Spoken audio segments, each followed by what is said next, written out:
Selamat datang di Motekar, sebuah tayangan yang akan membawa kita bertualang untuk bertemu dengan para brand owner dan juga para pakar di dunia brand.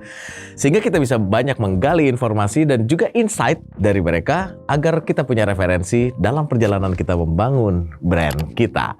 Sebelum kita lanjut, jangan lupa like, share, dan juga subscribe karena dukungan Anda sangat berarti buat kami, brand lokal kudu vokal. Kumaha cager? Alhamdulillah. Ayo mana kemana wae? Aya wungkul. Ayo unggul. Dan orang tadi ningali itu. Si bule mah di luar, nah orang di jero. Nah, karena si eta mah alus tempatna. Lamun orang nanya mana di kampus kan pambelit jeung mahasiswa juga nuker demonstrasi sih teh. Kan disangkana orang LSM aja keur ngaliput naon gitu. Si bule mah di luar. Halusnya. Karena relevan jeung banget. Si eta mah kan halus banget. Nah, diteuneun di luar usahana halus. Jadi inline. Maneh kan banget biasa wae nya usaha ge biasa wae. Jadi kurang dibawa di studio meh rada kabantuan gitu. Pan aing mah teu usaha, Cong. Usaha lah, nggak poe usaha lah yang duit lain. Lain eta. Oh lain naon. Lain kewajiban. Kewajiban mengabdi kepada masyarakat. Memberikan ilmu yang bermanfaat. Edukasi. Edan anjir. Kelo. Aing. Bener. Da kudu sombong aing. Bersama saya sudah ada seorang dosen Fakultas Ekonomi dan Bisnis, Prodi Manajemen Konsentrasi Marketing, Aditya Rahmat. Urang teh sebenarnya penasaran gitu. Marketing itu adalah sebuah pekerjaan ya, anu jadi pilihan terakhir. Ketika teka tarimanya jadi back office gitu, teka tarima ngalamar di sebuah bidang rata-rata back office sih tujuanannya ketika bekerja. Teka tarima, geus lah jadi marketing karena marketing mah unggal poe lowongan. Bener tuh. Balik deui heula ya. Jadi gini, kalau istilah marketing itu dipakai untuk suatu pekerjaan, sebetulnya kurang tepat. Karena masyarakat awam di luar sana memang juga para penyedia pekerjaan itu, mohon maaf, ada misleading dengan menggunakan istilah marketing. Yang mereka cari sebetulnya bukan marketer, tapi seller. Ya, betul. Ya, jadi yang dijadikan pilihan terakhir itu intinya pekerjaan seorang sales force, tapi dengan istilah marketing. Yang namanya marketing itu luas. Kalau selling itu yang biasanya diistilahkan oleh para penyedia pekerjaan, itu bagian kecil dari atribut di promosi. Ada personal selling di mana mereka memanfaatkan sales force. Marketing jauh lebih besar dibandingkan itu.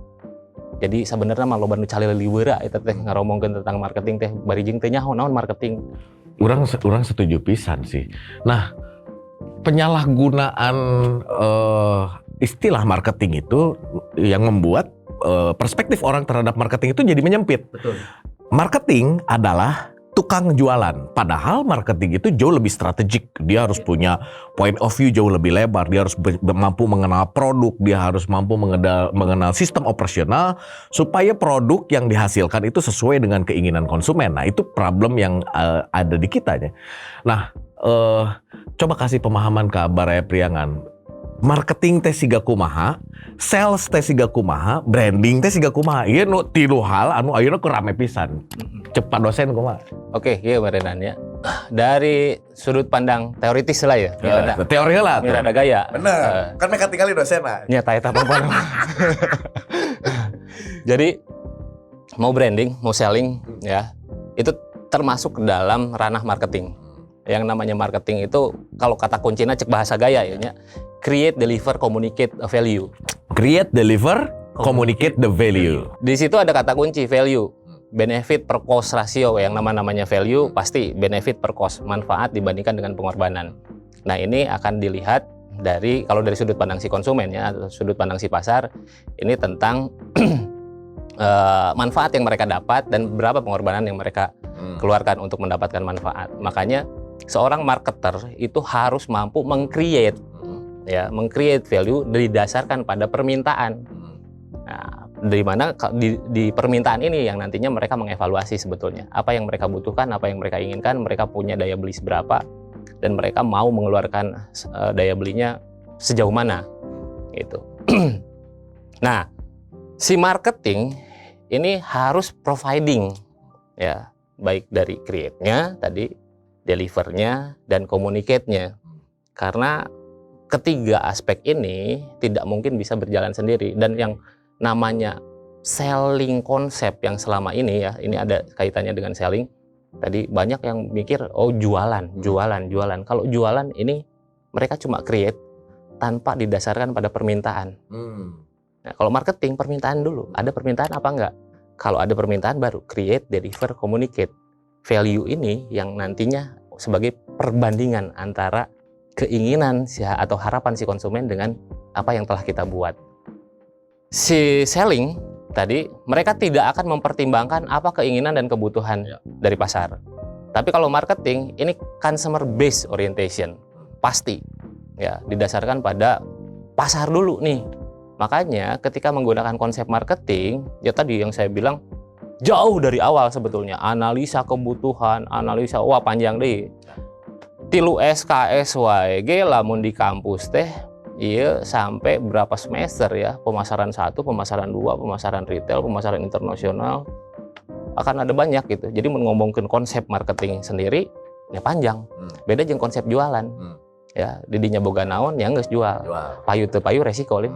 Tapi kalau marketing itu akan terminimalisir. Karena marketing itu lamun diistilahkeun palu gada. Apa lu mau gua ada. Nah, eta apa lu mau gua ada. Jadi naon heula nu dipikahayang ku maranehanana, ku urang disadiakeun. Payu mah. Payu. Nah, payu. Karena hayangeun si eta. Eta. Lamun sales berarti satu arah. Satu arah betul. Mana teu butuh ge ku aing dipaksa we ku mah carana dibeli minimal nya. Terus mungkin akan ada rasa belas kasihan. Betul. Jadi membeli bukan karena pengen beli, tapi terpaksa. Iya. Karena nggak ada pilihan lain. Iya. Karena si sales nggak kasih pilihan. Pokoknya mah A weh. Itu kalau responnya positif. Kalau negatif? Kalau responnya negatif gini aja. Dulu, zaman dulu ketika masih boomingnya para sales datang ke rumah, tidak sedikit kasus sales force itu diusir dari rumah. Nah, itu kan responnya ketika negatif. Kalau responnya positifnya tadi, oke lah gue beli. Tapi ketika responnya negatif, sales force ini justru akan kena batunya nantinya. Nah, itu ketika memang perusahaan masih, mohon maaf, pola pikirnya masih megalitikum, jangan batu ya. Bener. Jadi hubah-hubah, penting jual gitu. Penting jual. Nah, itu. Dan itu capek loh. Memang pasti capek. Makanya Capek loh. dijadikan pilihan pekerjaan paling akhir.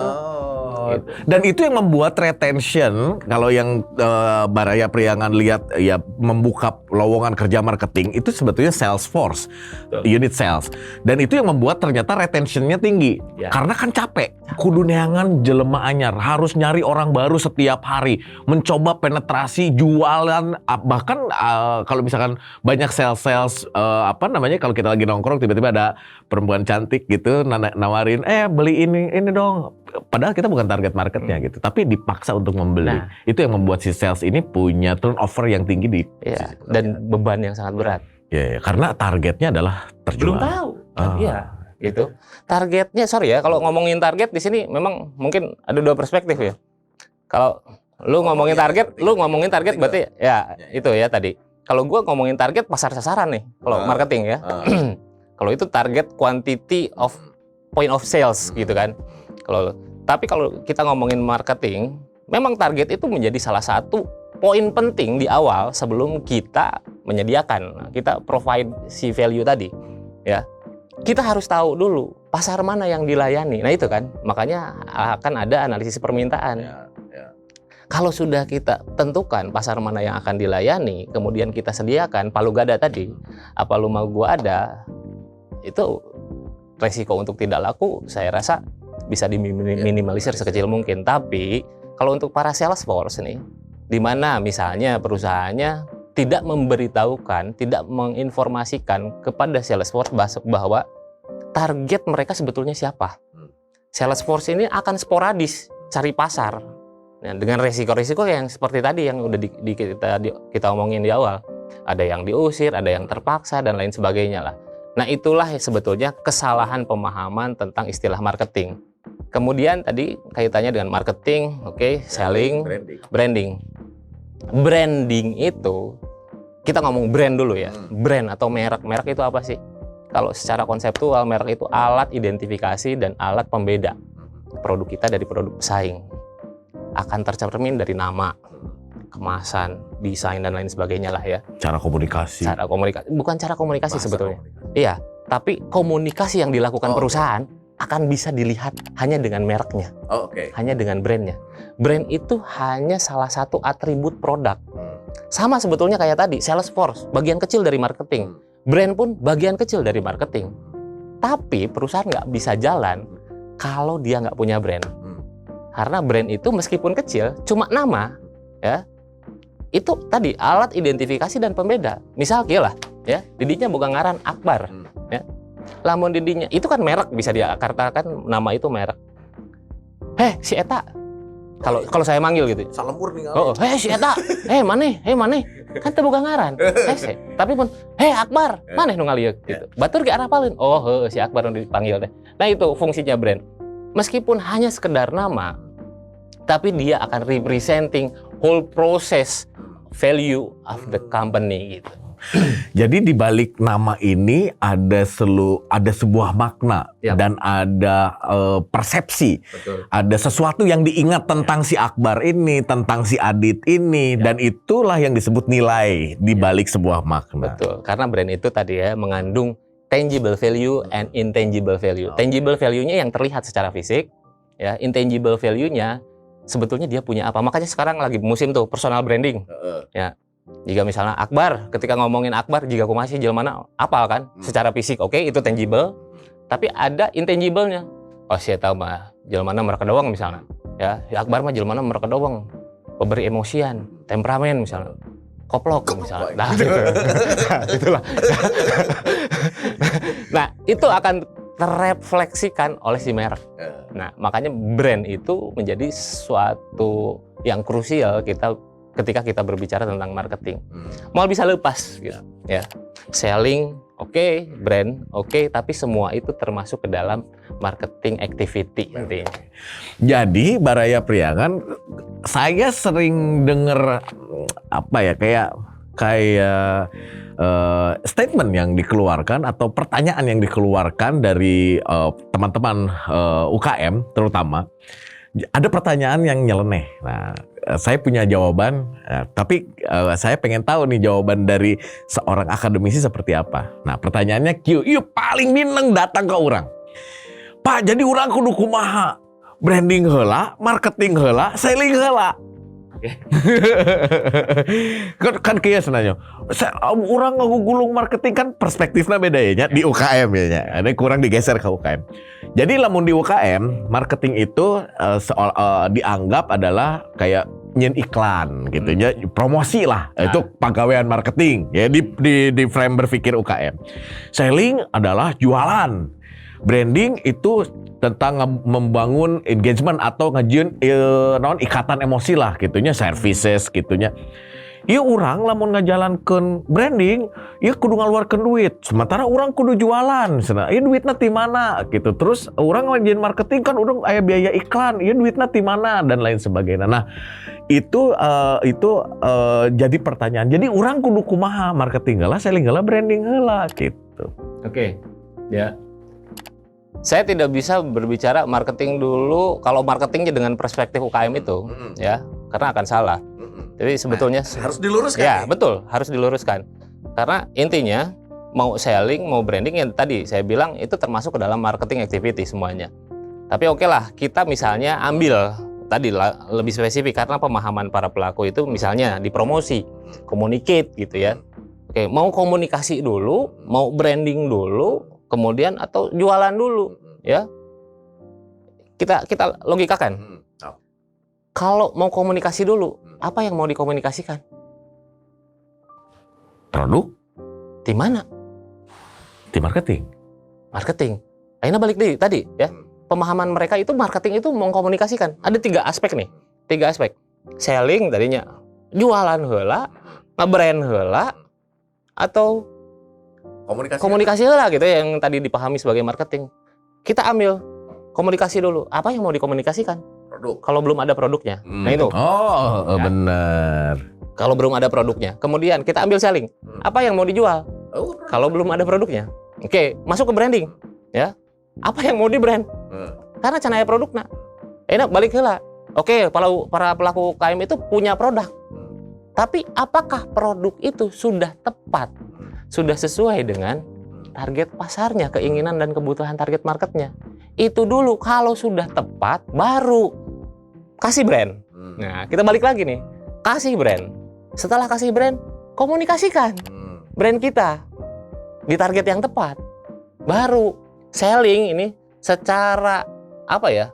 Kalau istilah saya konsekuensi logis ya. Konsekuensi logisnya pasti akan ada selling. Kalau sudah sesuai dengan target marketnya. Jadi kuncinya untuk pelaku bisnis apapun itu, kenali dulu siapa pasar elu.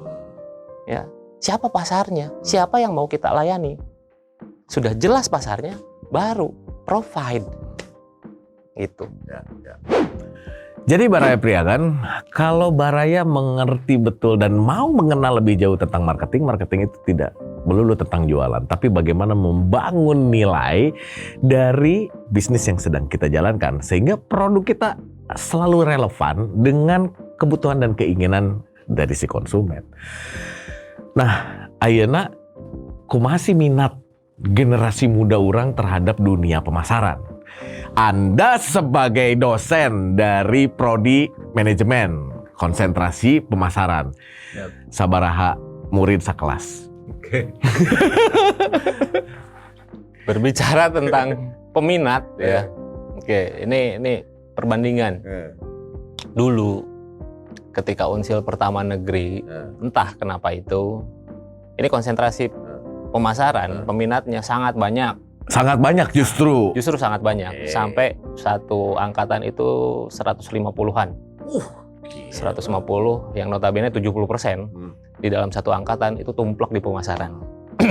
Lanjut, setelah yang satu angkatan itu, angkatan berikutnya tiba-tiba drop. Tiba-tiba drop.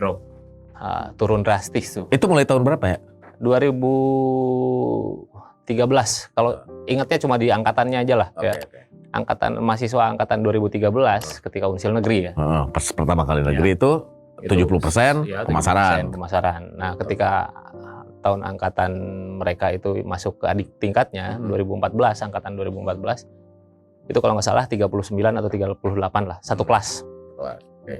Satu kelas. Berarti notabene 25%. Yang tadinya 75% langsung turun ke 25%. Langsung turun 25%. Angkatan berikutnya lebih parah. Hanya 12 orang. Hanya 12 orang. Karena mungkin begini. Dulu tidak ada yang menekankan bahwa marketing itu, kalau saya bilang istilah saya itu sulait. Sulait teh level di lehureun sulit. Jadi beh ditueun sulit jeung rumit. Sulait. Sulait. Gel. Lamun selling wungkul ya, lamun jualan wungkul oke lah. Ini kan tinggal diasah komunikasi verbal, karena itu kumaha carana persuading gitu kan. Tapi kan marketing itu luas tadi. Marketing itu luas dan marketing itu adalah fungsinya kalau di manajemen ya, di fungsi organisasi dibandingkan 3 fungsi lainnya. Intinya marketing itu satu-satunya fungsi organisasi yang mengintegrasikan external environment yang notabene pasar dan lain sebagainya dengan internal environment, dengan si perusahaan itu sendiri. Kalau fungsi yang lain itu mereka internal. Nah, makanya kalau yang pelamar pekerjaan gitu ya, banyak pencari kerja itu mereka lebih senang behind the desk. Nah, itu fungsi-fungsi internal sebetulnya, produksi, kemudian SDM, kemudian keuangan, karena mereka tidak akan berinteraksi dengan pasar. Tapi kalau marketing, nah ini jut-jut gitu ya, kaditu-kadieu Bang Panama. Kita harus memenuhi apa yang diinginkan pasar, tapi kita juga harus mengukur kemampuan dari si perusahaan kita sendiri. Nah, itu yang saya namakan sulait teh. Sulait. Sorry. Jadi bebannya lebih berat. Lebih berat sebetulnya. Ya.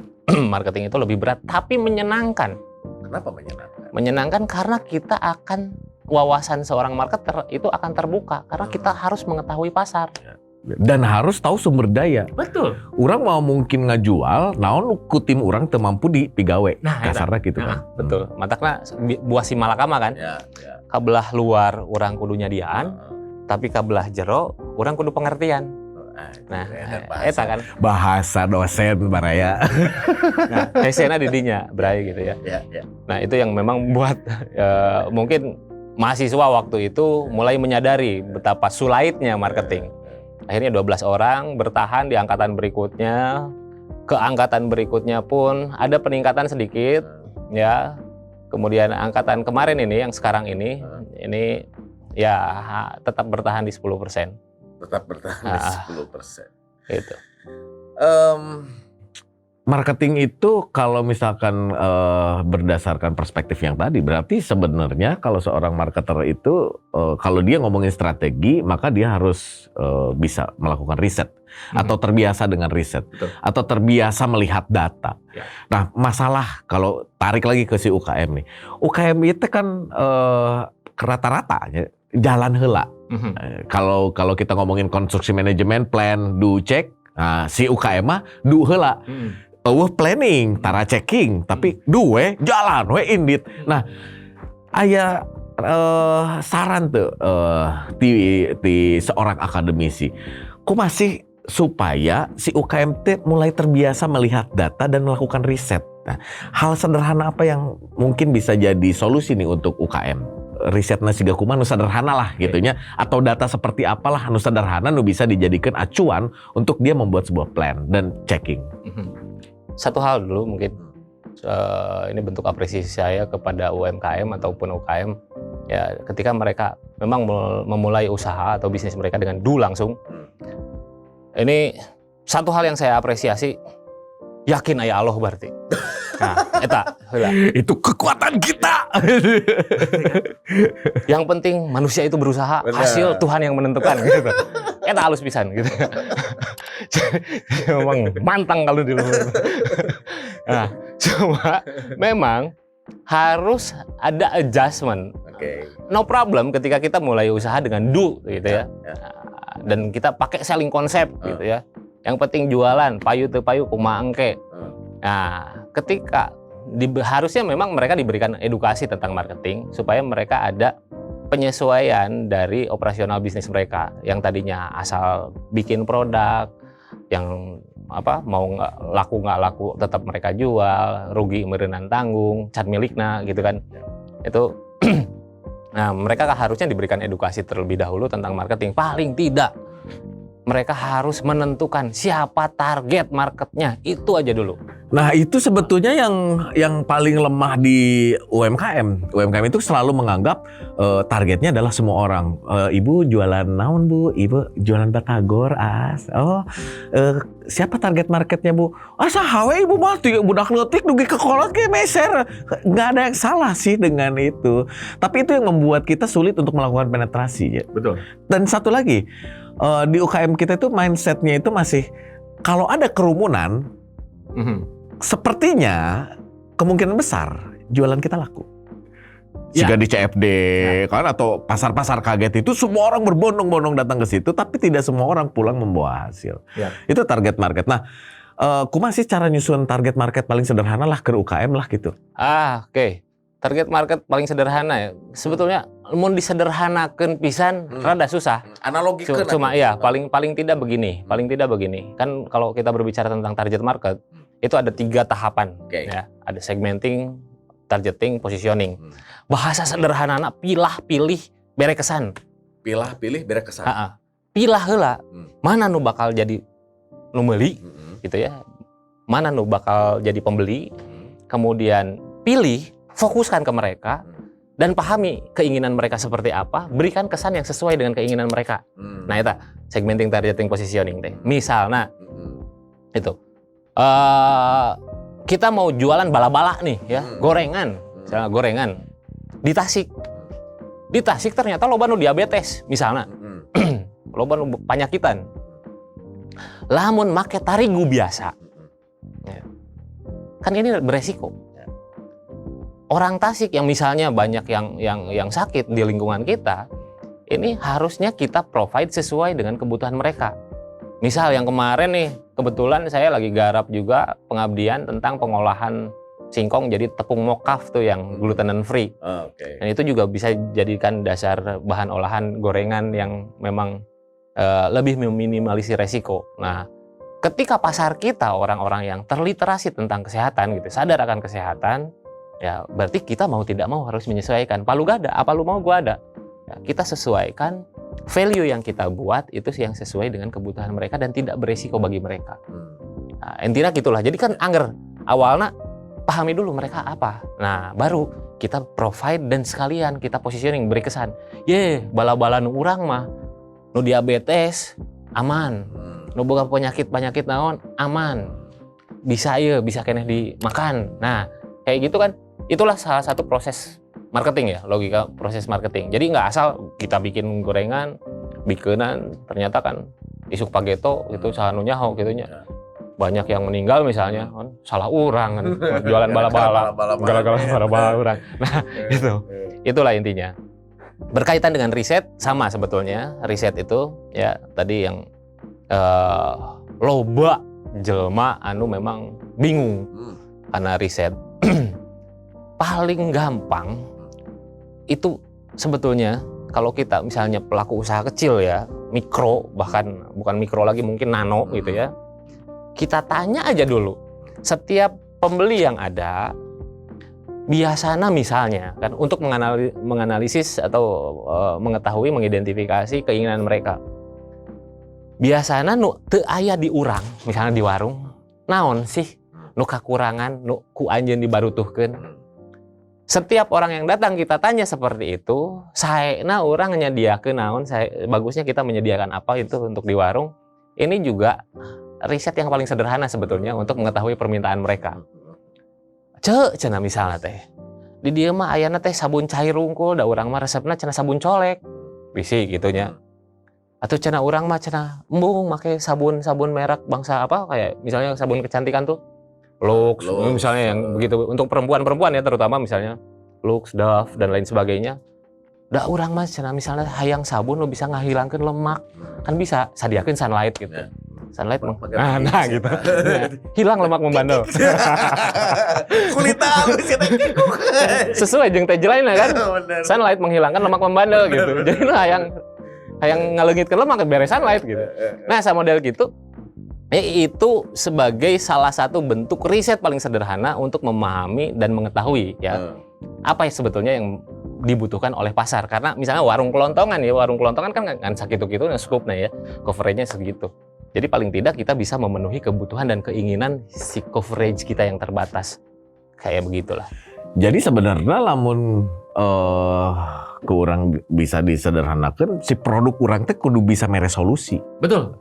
Si value eta teh solusi keur si konsumen urang. Kebutuhan dan keinginan kalau diselesaikan dengan produk maka produknya menjadi solusi. Salah satu cara paling sederhana adalah tanya.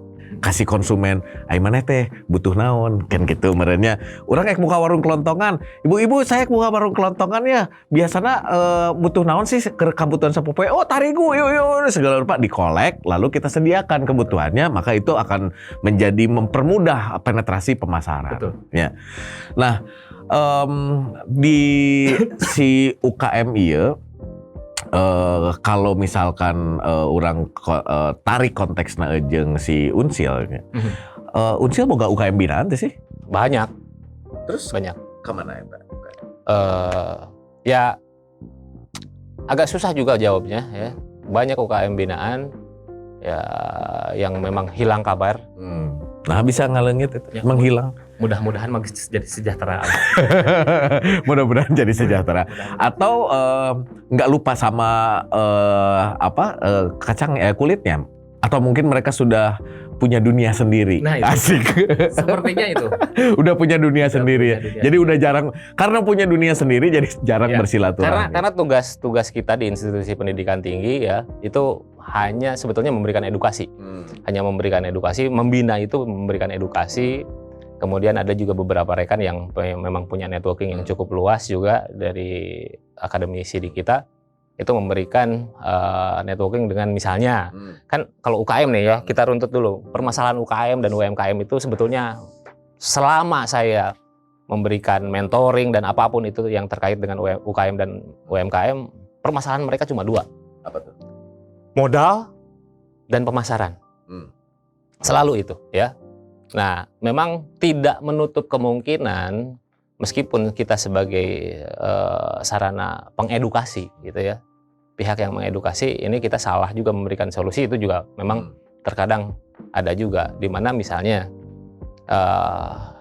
mengidentifikasi bentuk UKM-nya dan jenis UKM-nya seperti apa, yang harusnya diawali dengan pemastian coverage marketnya, tapi justru kita misalnya linkkan dengan perbankan untuk menambah pemodalan atau pembiayaan untuk scale up usahanya. Ini memang tidak jarang juga terjadi di luar sana, di mana ketika setelah dilingkan dengan dunia perbankan, justru si pelaku UMKM ini pasarnya tidak bertambah, bebannya yang bertambah. Gitu. Banyak barang itu karena ada pinjaman dari perbankan, mereka scale up dari sisi produksi, kuantitas produksi, tapi ketika memasarkan mereka sudah tidak punya pasar, ya, karena pasarnya segitu-gitunya. Nah, ini justru kan feedback yang mereka dapat justru negatif gitu. Jadi blunder ya? Ya blunder, banyak yang gulung tikar juga sebetulnya yang begitu. Ya, nah ini makanya saya bilang marketing itu dulu lah yang harusnya dipastikan. Kenali dulu target marketnya, apakah bisa diperlebar, diperluas, itu dulu. Baru ketika diperluas, apakah kita mampu memenuhi permintaan mereka yang luas itu. Kalau tidak mampu, baru networking dengan perbankan kan, scale up usaha itu. Jadi si akses ke pendanaan ini sebetulnya kalau kita memang sudah mengenal betul medan perang kita, market dan juga source atau sumber daya yang kita punya, sehingga kita tahu nih perang sama siapa, hutannya kayak gimana, bawa senjata apa. Baru saya butuh rudal ya, mampu meli rudal untuk memenangkan pertarungan ini, baru saya connect ke akses pendanaan ke meli rudal. Tapi targetnya geus nyaho, ulah datang mawa AK-47 keur nembak manuk piit. Kan rangsak manuk piit aja. Ke arah saja. Rumput. Bener. bayarin we akang teh. Ya, bayaran AK kudu dibayar, manuk piit teh beunang. Sawah geus garing, cai teu ngocor, tapi kudu dipanen. Ih, panen naon ya? Ayeuna panen naon? Simeut. Munaya. Unaya eta ge. Apa sih yang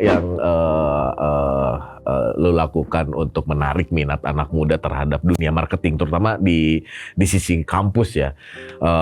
Apa upaya dari prodi lu lah gitu kan untuk menambah minat si orang-orang yang masuk ke pemasaran ini setelah ada drop dari si minat terhadap pemasaran? Oke. Sebetulnya upayanya hanya satu ya. Biasanya saya menekankan ke anak-anak tuh begini. Karena memang banyak yang alergi tentang riset, terutama pemasaran ini tadi ya. UMKM juga banyak kan kebingungan. Makanya untuk anak-anak mahasiswa yang masuk marketing tuh saya arahkan supaya penguasaan tentang riset marketing mereka yang matang. Karena apa? Di dunia praktis di luar sana banyak perusahaan-perusahaan justru yang memang membutuhkan researcher ya, terutama dari sisi marketing research-nya. Nah, itu yang memang kita provide di prodi kita supaya mereka lebih matang lagi sebagai paling tidak sebagai analisis pemasaran. Nah, analisis pemasaran kan ya jelas lah ya, karena riset lah awal, nah mau bisa analisis atau untuk bisa riset mah gitu. Dan sebetulnya itu juga yang kita butuhkan sebagai brand owner apabila ada memang orang yang mampu untuk menganalisis pasar sehingga kebijakan kita bisa lebih akurat, strategi kita terhadap pasar itu bisa lebih akurat dan itu bisa membuat penetrasi pasar atau bahkan penjualan itu jauh lebih mudah sebetulnya ketika strateginya tepat. Nggak lagi nih sales kukurilingan ya, keliling-keliling setiap hari nyari penjual, pulang dimaki-maki karena nggak dapat penjualan. Itu mungkin kalau dibantu dengan riset yang jelas untuk penentuan strategi pemasaran yang jauh lebih akurat, itu akan lebih menyenangkan. So, Baraya Priangan, satu hal yang pengen saya tarik kesimpulan dari perbincangan saya dengan sahabat saya, Bapak dosen yang terhormat. Gue tuh masih agak sedikit jelimet kalau ngobrol agak formal sama dia karena ini sahabat saya sejak zaman kuliah dulu. Berapa tahun kita temenan? 20 tahun lebih saya berteman sama dia, lebih sering bertengkarnya, tapi dia juga orang yang paling sering saya ajak diskusi ketika menemukan problem-problem di lapangan, karena saya sebagai praktisi juga butuh pandangan dari sisi akademisi untuk membuat pola yang lebih terstruktur dan komprehensif sehingga bisa lebih mempermudah saya dalam mengeksekusi, dan apa yang saya jalani itu biasanya saya ceritakan kembali kepada teman-teman UMKM untuk bisa dijadikan salah satu referensi. Nah, tapi satu kesimpulan yang pengen saya tarik dari perbincangan hari ini adalah buatlah target market yang jelas. Itu tugas kita untuk mempermudah penetrasi penjualan tadi.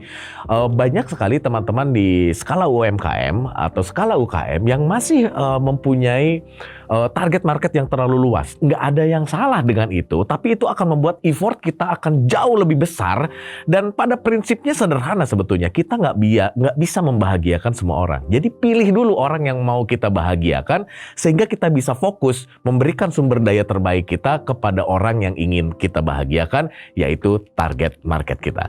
So, kita akan ketemu lagi di episode berikutnya di Motekar, bro. Hatur nuhun pisan guys. Sami-sami. Tadi ya. Satu lagi mungkin ya. Apa tuh? Oke. Tadi Kasih closing statement dong. Oke, ya sekalian closing statement. Jadi target market itu memang kuncinya. Ya, bagaimana kita ingin mengetahui target market, kita harus mengenal lebih dalam lagi siapa konsumen kita. Jadi inti dari pembicaraan kita kali ini sebetulnya sederhana. Marketing itu apa sih? Silaturahmi. Oke. Ya. Nambah dulur, nambah rejeki. Tuh. Itu aja. Thank you. Silaturahmi itu adalah esensi dari marketing. Nambah dulur, nambah rejeki, tambah teman, tambah sahabat, maka tambah juga pintu rejeki yang bisa kita bukakan. So, kita ketemu lagi di episode berikutnya, tetap di Motekar, brand lokal, kudu vokal.